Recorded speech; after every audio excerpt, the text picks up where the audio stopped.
TDP హయాంలో sub plan నిధులు ఎంతోమందికి మేలు జరగడం జరిగింది. కానీ జగన్ ప్రభుత్వంలో ఎందుకు జరగడం లేదంటారు? ఒకటి, జగన్మోహన్ రెడ్డి గారు ఏంటంటే తానేదో రాష్ట్రానికి ఏదో పీకేస్తున్నాను పొడి చేస్తున్నానని చెప్పుకోవడం కోసం రాష్ట్రాన్ని సర్వనాశనం చేశాడు.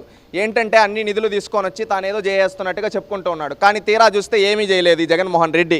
ఒకటి చెప్తానండి, ఈ జగన్మోహన్ రెడ్డి గారి హయాంలో దాదాపుగా 1,14,664 కోట్ల సప్లాన్ నిధులు అనేది దారి మళ్ళాయి.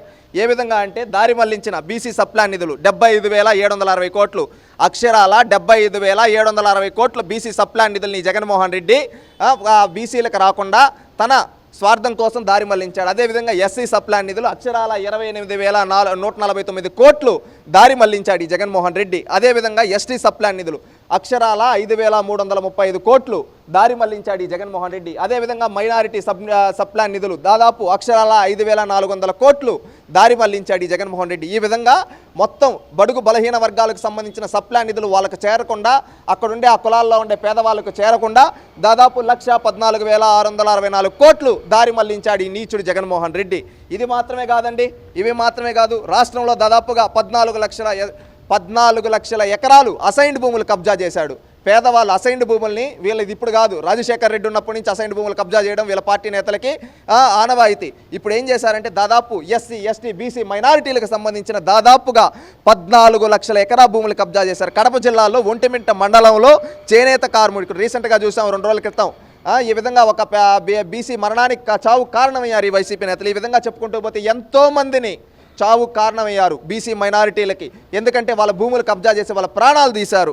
ఇంకొకటి ఏంటంటే 1.40 లక్షల బ్యాక్లాగ్ పోస్టులు భర్తీ చేయలేదు. ఒకప్పుడు ఏమన్నాడు తెలుసా, 50,000 ప్రస్తుతం 50,000 ఉపాధ్యాయ ఉద్యోగాలు ఖాళీగా ఉంటే 50,000 ఉద్యోగాలు అంటే ఒక్కటి కూడా భర్తీ చేయలేదు. ఇంకొకటి ఏంటంటే 2.30 లక్షల ప్రభుత్వ ఉద్యోగాలు ఒకప్పుడు ఉన్నాయన్నాడు, అవి భర్తీ చేయలేదు. 5,000 జీతంతో వాలంటీర్లు పెట్టి ఉద్యోగాలు ఇచ్చేసా అని చెప్పి రాష్ట్ర ప్రజల్ని మొత్తాన్ని మోసం చేస్తున్నాడు ఈ సైకో జగన్మోహన్ రెడ్డి. ఒకప్పుడు చంద్రబాబు నాయుడు గారు పేదలకు మంచి చేస్తే ఈ జగన్మోహన్ రెడ్డి గారు పేదల్ని అణిచేశాడు. ఏ విధంగా తెలుసా, చంద్రబాబు నాయుడు గారు 2 డిఎస్సీలు పెట్టి 18,000 ఉపాధ్యాయ నియామకాలు చేశారు గత 4 ఏళ్లలో. అదేవిధంగా ఏపీపీఎస్సీ, పోలీస్ రిక్రూట్మెంట్ బోర్డులు, ప్రైవేటు పరిశ్రమ సప్లాన్ నిధుల ద్వారా, స్వయం ఉపాధి ద్వారా చంద్రబాబు నాయుడు గారు 10 లక్షల ఉద్యోగాలు కల్పించారు. ధరలు, పన్నులు, ఛార్జీలు ఏ రోజు చంద్రబాబు నాయుడు గారు పెంచలేదు. కానీ జగన్మోహన్ రెడ్డి గారు పెంచేసి ఈ విధంగా ద్రోహం చేసి ఈ విధంగా పేదలందరినీ దగా చేశాడు ఈ సైకో జగన్మోహన్ రెడ్డి. ఇంకొకటి ఏమంటే ఈయన అనేక హామీలు కూడా ఇచ్చాడండి. ఆ హామీల్లో చేయనాటి కొన్ని ఉన్నాయి. అంగన్వాడీలకు ఏమన్నాడంటే తెలంగాణ కంటే 1000 రూపాయలు ఎక్కువే ఇస్తా అన్నాడు. ఈరోజు ఆ హామీ ఏమైందయ్యా జగన్ అంటే కనీసం మాట్లాడు. ఒకప్పుడు రైతు భరోసా 13,500 నేను ఇస్తాను అన్నాడు. ఈరోజు దాన్ని ఎంత చేశాడు తెలుసా, 7,500 కుదించేశాడు. ఇది జగన్మోహన్ రెడ్డి గారు చేసిన. ఒకప్పుడు కౌలు రైతులందరికీ వడ్డీ లేకుండా రుణాలు ఇస్తానని హామీ ఇచ్చాడు. ఈరోజు ఆ హామీ ఏమైందయ్యా జగన్ అంటే కనీసం మాట్లాడటం లేదు. ఒకప్పుడు లీటర్ పాలకు 4 రూపాయలు సబ్సిడీ ఇస్తాను ఈ విధంగా అని చెప్పాడు. ఈరోజు మాట తప్పాడు. అదేవిధంగా ప్రాజెక్టులన్నీ యుద్ధ ప్రాతిపదికన పూర్తి చేస్తాను, ఆ పక్క శ్రీకాకుళం నుంచి అనంతపురం వరకు అన్ని ప్రాజెక్టులు నేను పూర్తి చేస్తా అన్నాడు. ఈరోజు ఆ ప్రాజెక్టులు ఏమయ్యాయా జగన్ అంటే కనీసం మాట్లాడు. ఏమంటే ఈరోజు పోలవరం ఏమైంది, వంశధార ఏమైంది, గాలేరు నగరి ఏమైంది, అందరి నీవా ఏమైంది, అదేవిధంగా అనేక ప్రాజెక్టులు, వెలుగొండ ప్రాజెక్టు ఏమైందంటే వీటి గురించి మాట్లాడు ఈ చేతగాని జగన్మోహన్ రెడ్డి. అదేవిధంగా ఏమంటాడు, పోలవరం నిర్వాసితులకు 19 లక్షల ఇస్తానని హామీ ఇచ్చాడు. ఆ హామీ ఏమైందయ్యా అంటే మాట తప్పాడు. వాషింగ్టన్ లాంటి రాజధాని ఒకప్పుడు అన్నాడు, చేతులు ఇలా తిప్పుతూ మనం రాజధాని కట్టుకోలేమా, మనం ఇక్కడ వాళ్ళు లేరా, ఇంజనీర్లు, సివిల్ ఇంజనీర్లు లేరా అని చేతులు తిప్పాడు. ఈరోజు ఏమైంది, వాషింగ్టన్ లాంటి రాజధాని కడతా అన్నావు. ఈరోజు ఆ వాషింగ్టన్ కాదు కదా, రాష్ట్రానికే రాజధాని లేకుండా చేశావు. అది నువ్వు చేసిన ఘనకార్యం ఈ 5 ఏళ్లలో. ఇంకొకటి అన్నాడు, కాంట్రాక్ట్ ఉద్యోగులందరినీ రెగ్యులరైజ్ చేస్తా అన్నాడు. ఆ హామీ ఏమైందని ఈరోజు కాంట్రాక్ట్ ఉద్యోగులు అడుగుతుంటే కనీసం మాట్లాడటం లేదు ఈ జగన్మోహన్ రెడ్డి. అదేవిధంగా ఉద్యోగులందరికీ సకాలంలో డిఏ ఇస్తానని హామీ ఇచ్చాడు. ఆ మాట తప్పాడు ఈ జగన్మోహన్ రెడ్డి. సిపిఎస్ రద్దు ఏమన్నాడు, వారంలో రద్దు చేస్తానన్నా నాకు వదిలేయండి అన్నాడు. ఎన్ని వారాలు పోయా, ఈ రోజు వరకు సిపిఎస్ రద్దు చేయలేదు. ఎంతమంది పిల్లలున్నా అమ్మఒడి ఇస్తా అన్నాడు. ఈరోజు ఇంట్లో ఒకరికి ఇచ్చి ఇంకొకరికి ఇవ్వకుండా మాట తప్పాడు. అదేవిధంగా అన్నా క్యాంటీన్లు కొనసాగిస్తా అని ఆ రోజు మాట చెప్పాడు.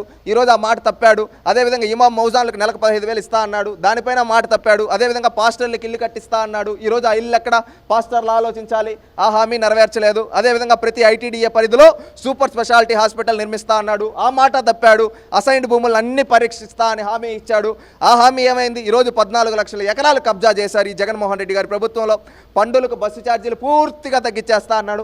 ఇప్పుడు పండుగలు వస్తే స్పెషల్ డేస్ వస్తే బస్సు ఛార్జీల భారం మోపుతూ ఉన్నాడు ఈ జగన్మోహన్ రెడ్డి.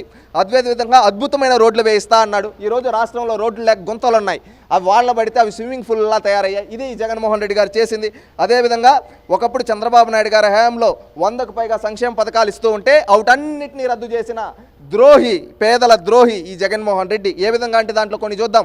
అన్నా క్యాంటీన్ కావచ్చు, పండుగ కానుకలు కావచ్చు, అదేవిధంగా పెళ్లి కానుకలు కావచ్చు, నిరుద్యోగ వృత్తి కావచ్చు, విదేశీ విద్య కావచ్చు, చంద్రన్న బీమా కావచ్చు, రైతు రుణమాఫీ కావచ్చు, అన్నదాత సుఖీభవ కావచ్చు, పసుపు కుంకుమ కావచ్చు, అదేవిధంగా ఆదరణ లాంటి 100 పథకాలని, సంక్షేమ పథకాలను రద్దు చేసిన నీచుడు ఈ జగన్మోహన్ రెడ్డి గారు కాదా? ఈ విధంగా రాష్ట్రాన్ని మొత్తాన్ని సర్వనాశనం చేసిన వ్యక్తి ఈ జగన్మోహన్ రెడ్డి గారి కాదా? ఈ విధంగా రాష్ట్రాన్ని మొత్తం సర్వనాశనం చేశాడు. సప్లాన్ నిధులన్నీ దారి మళ్లించి తన స్వార్థం కోసం వాడుకుంటూ బడుగు బలహీన వర్గాల్ని అడగదొక్కుతూ ఉన్నాడు ఈ జగన్మోహన్ రెడ్డి. అందుకని ప్రజలందరూ కళ్ళు తెరిచి ఈరోజు చైతన్యవంతులై మన నిధుల్ని దోచేసిన ఈ జగన్మోహన్ రెడ్డి పేదల ద్రోహి, అనేక సంక్షేమ పథకాలు రద్దు చేసిన ఈ ద్రోహిని ఇంటికి పంపించడానికి అందరూ సంసిద్ధంగా ఉండాలని రాష్ట్ర ప్రజలందరినీ కోరుకుంటూ ఉన్నాం.